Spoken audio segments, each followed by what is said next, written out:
Alright, I figured I'd make a video of the various connections to the intake manifold when you go turbo on a stock engine, just to help people so they don't make mistakes. So what you want to do first thing is figure out a catch can situation. So that's what's going on here. I have both of the ports on the valve covers routed to the catch can.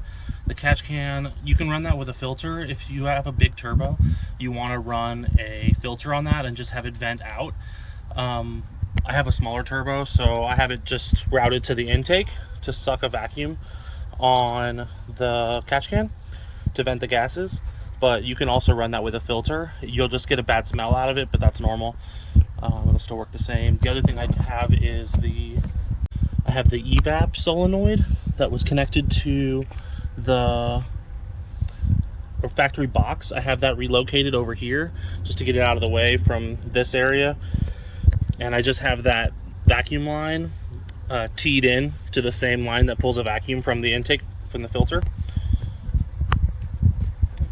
On this side of the engine here, I have this is the air assist line for the injectors. I actually have this blocked off internally. I put like a socket adapter. There's a socket adapter in there that basically blocks the hose, and that basically makes this do nothing anymore. It's just connected because the little plastic vacuum caps that you get just won't hold pressure from boost. They'll break over time, so it's better just to have a hose, or in this case, over the factory PCV little connection here to the Y pipe, I have just a hose with a bolt in it to block this off, because that was connected to this, but this is now connected to the catch can. This hose here, I know it looks different than a lot of people, but this is actually the coolant hose that was connected to the throttle body here. And on the other side, same thing. I deleted that.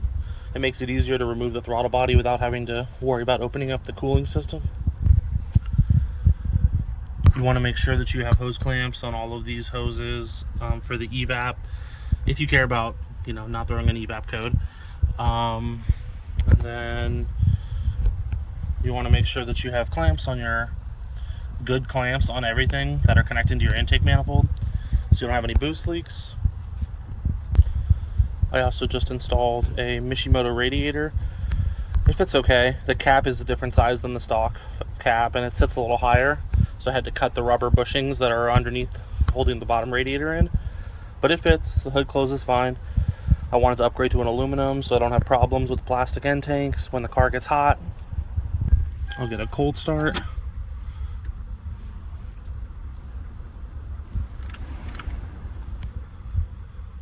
Make sure my gauges are connecting. You can see the car's cold. I have the ABS fuse pulled because my ABS was tripping out, but before that I had no codes at all. Let's see over here.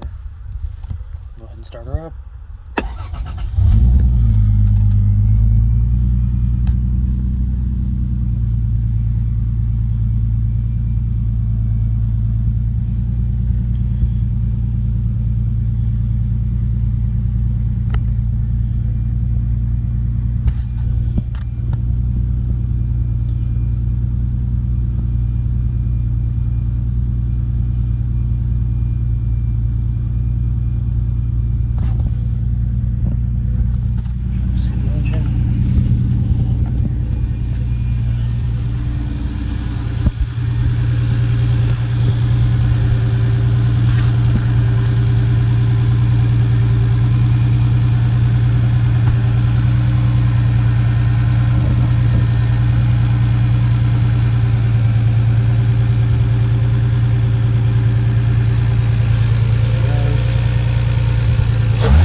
PSI.